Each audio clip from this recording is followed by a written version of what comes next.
Hi everyone, welcome to Raaonline. So today we are going to do a case discussion on HIV. So in last class we have learnt about the HIV infection, and today we will see a case scenario and we will try to answer the question one by one. Now we are moving on to the case.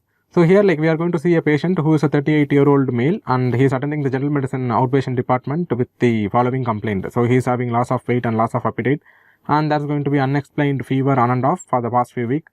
And he is also going to give a history of unprotected sexual exposure with commercial sex worker 7 months back, and he is going to be a lorry driver by occupation. So if you are going to see the patient closely, so he is a 38-year-old male and he attends general medicine OPD with a complaint of loss of weight and loss of appetite. So there is going to be unexplained loss of weight and loss of appetite, and there is going to be an unexplained fever which is on and off for the past few weeks. And he is also giving the history of unprotected sexual exposure with commercial sex worker, so it's unprotected. And that's going to be 7 months back, and he's a lorry driver by occupation. So lorry driver, those are the people who have high chance of exposure with the commercial sex worker. So these are the following question which we are going to answer.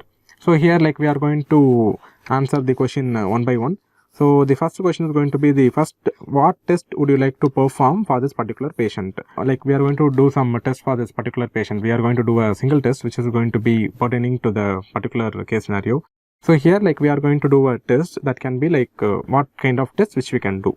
So here we can do a test called HIV 1 and 2 antibody and P24 antigen. So this is a test which we can do for the particular patient. We can do variety of tests. We can do tests like rapid card.